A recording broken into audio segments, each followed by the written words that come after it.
Ein kleiner Hirsch war ganz allein im Wald unterwegs. Und es war ein schöner kleiner Hirsch. Er hatte ein grosses Geweih auf dem Kopf und einen Haufen weisse Tupfen auf seinem Fell. Und der kleine Hirsch hatte Hunger. Er hat dort und da mal ein bisschen an den Baumrinden geknabbert. Er hat grünes Gras gefressen, wo auf einmal ein Tiger um die Ecke kommt. Der kleine Hirsch ist schön verschrocken. Was mache ich jetzt? Wenn ich davor renne, dann springt mir der Tiger nachher und frisst mich auf. Blitzschnell hat er überlegt. Und dann hat er gar nichts gemacht. Er hat nichts dergleichen getan. Er hat weiter friedlich Gras gefressen. Der Tiger, der war schön überrascht.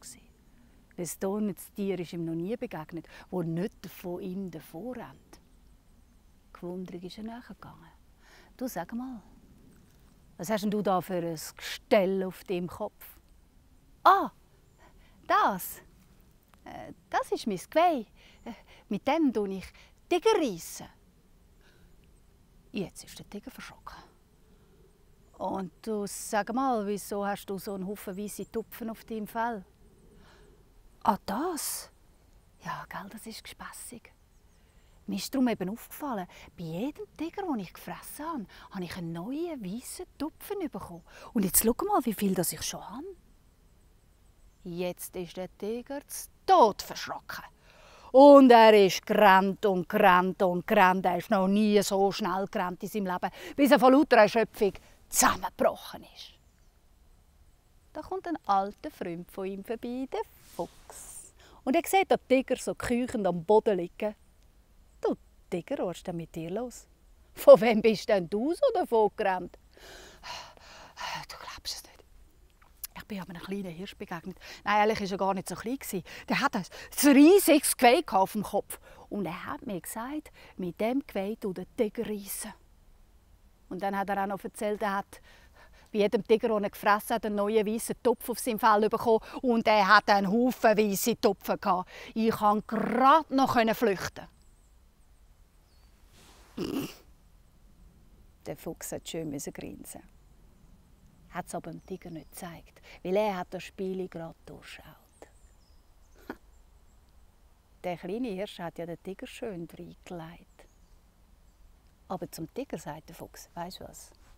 Wir gehen doch noch mal zurück. Ich will den kleinen Hirsch auch mal sehen. Ich will sehen, wie gefährlich das ist. Der Tiger, dem war gar nicht wohl bei der Sache, aber der Fuchs hat ihn dann überredet. Und so sind sie zweite zurück. Der Tiger und auf dem Rücken ist der Fuchs gesessen. Und der kleine Hirsch war immer noch friedlich am Gras fressen, als er auf einmal sieht, dass der Tiger mit dem Fuchs zusammen zurückkommt. Ah, Fuchs, jetzt bringst du mir endlich einen Tiger.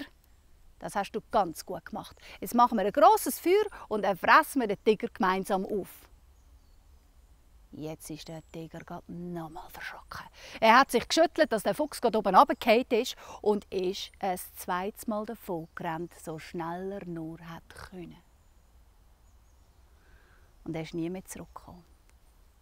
Und von diesem Tag weg hat der kleine Hirsch gewusst, er muss nie mehr Angst haben vor grossen und wilden Tieren, die ihn auffressen wollen.